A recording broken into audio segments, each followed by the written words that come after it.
यहाँ पर उपस्थित सभी राष्ट्र भक्तों को यथोचित प्रणाम करते हुए मैं अपने कुछ मनोद्वेग आप सबके सामने साझा करूंगी। यहाँ पर उपस्थित सभी अतिथिगण एवं गुरुजनों के श्री चरणों को मैं अपना प्रणाम करती हूँ एवं सभी सहपाठियों और भाइयों बहनों को हार्दिक अभिनंदन करती हूँ। जैसा कि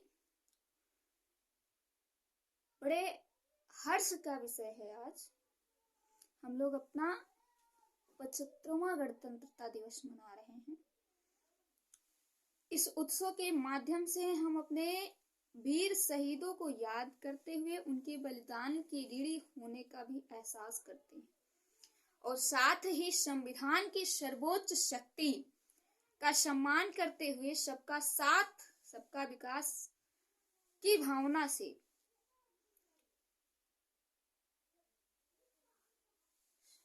सम्मान करते हुए भावना में अपने को और मजबूत होते हुए देखना चाहते हैं। बड़े हर्ष का विषय रहा है कि इस बार सुभाष चंद्र बोस की 188वीं जयंती को भी पराक्रम दिवस का नाम भी मिनिस्ट्री ऑफ सिल्कर कल्चर ने उद्घोषित किया है। कोरोना काल की विसंगतियों को झेलकर हमने अपने ही देश में विकसित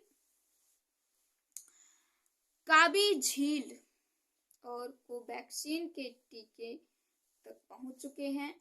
आज भारत दुनिया में चौथी बड़ी महाशक्तियों में शुमार है। 65% युवाओं के साथ हम एक युवा देश भी हैं। लगभग हम पूरी संपन्नता के साथ जीवनचर्या में नागरिक होने का गर्व कर सकते हैं, किंतु प्राप्त संपन्नता को स्थिर करते हुए और इसमें रह गई त्रुटियों को दूर करने के लिए नियम पर प्रयास चलते ही रहते हैं। जो मुख्य बात मैं करना चाहती हूँ वह यह है कि हम राष्ट्र निर्माण के लिए, इसकी संप्रभुता और अखंडता के लिए ऐसा बयां कर रहे हैं जिससे मजबूती और सुदृढ़ तरीके से मिले।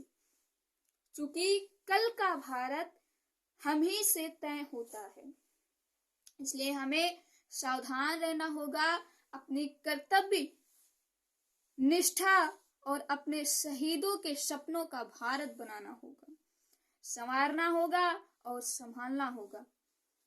आपको ढकेला जा रहा है उस अपने खान पान रहन सहन देश भूखा में अपनी संस्कृति में जीना ना जाने क्यों अच्छा नहीं लग रहा। कहीं ना कहीं हम अपने अतीत से अपने आप को वर्तमान को जोड़ने की प्रक्रिया को नाकामयाब कर रहे हैं। हमारे धर्म ग्रंथ, शास्त्र, पुराण आदि ग्रंथ एक तरह से हमारे अतीत के संविधान होने की पुष्टि करते हैं। एक श्लोक आपने भी पढ़ा होगा, लेकिन एक बार मैं आपको सुना देती हूँ। अभिवादनशीलस्य नित्य वृद्धोऽपि सेविनः चत्वारि तस्य वर्धते आयुष्य विद्या यशो बलम्। अर्थात अभिवादनशील और नित्य ही वृद्धों की सेवा करने वालों की आयुर्विद्या, यश और बल स्वयं ही प्राप्त होता है। जो लोग अभिवादनशील और नित्य से वृद्धों की सेवा करते रहते हैं, परोपकार करते रहते हैं, उन्हें आयु, विद्या, यश और बल स्वयं ही प्राप्त हो जाता है। लेकिन इस श्लोक के मर्म को अनदेखा किया गया, इसीलिए आज वृद्धा आश्रम जैसा नया शब्द इस सनातन मानव समाज में पैदा हुआ। इसीलिए आज वृद्धा आश्रम जैसा नया शब्द इस समाज में पैदा हुआ और आज 4 बेटों को एक माँ बाप ओल्ड होम में मिल जाते हैं। हमने अपने परंपराओं को, जो स्वयं में जीवन मूल्यों का समेट कर रखी हुई थी उन्हें भूल रहे हैं। उनकी वेदना को हम अभी महसूस भले ना करें, लेकिन कल वही हमारा स्थल बन जाएगी। हम महसूस नहीं करते कि धरती अन्न उपजाने का साधन ही नहीं अपितु माता भी है, इसे विषैला ना बनाएं। हम महसूस नहीं करते कि हम एक ही प्रकाश पुंज से देदीप्यमान प्रकाश किरणें हैं, लेकिन अगर चीन के वुहान से जन्म कोरोना वायरस दिसंबर से होकर मार्च तक पूरे विश्व में फैल गया और वैश्विक लॉकडाउन लग गया, इसका मतलब साफ है कि हम सब एक परिवार की भांति ही यहाँ हैं। वो क्या आपको नहीं लगता कि पृथ्वी एवं कुटुंबकम लिखना कितना सटीक है?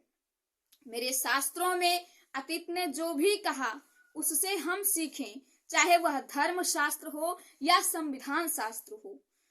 विश्वमुख कहलाना कोई उपाधि नहीं है, या तो सर्वशक्तिमान होने के बावजूद भी समगच्छम समबध्ययम की सोच है, लेकिन आज की हालात कुछ ठीक नहीं है। हमारे देश का युवा एक और फेस्टिवल होटल, 5 स्टार होटल में बियर पार्टी। हमारे देश का युवा एक और 5 स्टार होटल में बियर पार्टी में रोज हजारों यूं ही गंवा देता है। वहीं दूसरी तरफ एक युवा ऐसा भी है जो 1000 रुपए कॉलेज की फीस कम पड़ने पर नौकरी कर लेने को मजबूर है। ऐसी स्थिति क्यों हो गई है देश की? क्या पूंजीवाद ने भारत को यहां लाकर खड़ा कर दिया है? अनुच्छेद 14 में समानता का अधिकार होते हुए भी इनमें इतनी असमानता किसने पैदा कर दी?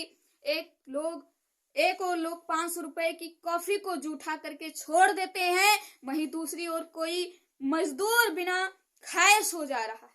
क्या यह सोचने का विषय नहीं है? जो जीवन की शुरुआती 25 वर्षों तक शिक्षा लेने के बावजूद भी हमारा चरित्र निर्माण क्यों नहीं हो पा रहा है? सहस्त्र वर्षों के बीत जाने के बाद भी हमें एकलव्य और गुरु द्रोणाचार्य जैसे गुरु शिष्य की अमर गाथा जैसी दूसरी कहानी क्यों नहीं जन्म ले पा रही है? आज अभाग्यस्त व्यक्ति को हम अपने सामर्थ्य के अनुसार कुछ मदद नहीं सोचते, जबकि मेरे अतीत ने हमें पढ़ाया है कि जरूरत पंडितों यहाँ विषपान कर लिया। जरूरत पड़ने पर उन्होंने विषपान कर लिया महादेव ने, और दधीची ने शरीर की हड्डी को त्याग कर दिया। आज के युवा को इंटरनेट न जाने किस खाई की ओर ले जा रहा है। जब युवाओं ने अपने अतीत को याद रखा तो उनके खिलाफ लड़ने की शक्ति प्राप्त हुई। भगत सिंह आजाद अल्फी के कहां से बांध प्राप्त हुआ कि असत्य का दमन करने में प्राण की आहुति देना एक महायज्ञ है। हमारे सहपाठियों, भाइयों, बहनों, देश का संविधान बचाने के लिए हमें हर प्रकार की आहुति देने में तत्पर होना होगा, रहना चाहिए। स्वाभिमान की टीम नहीं बुझती अगर जलियांवाला बाग हत्याकांड का पापी जनरल डायल अपनी मौत मारा गया होता।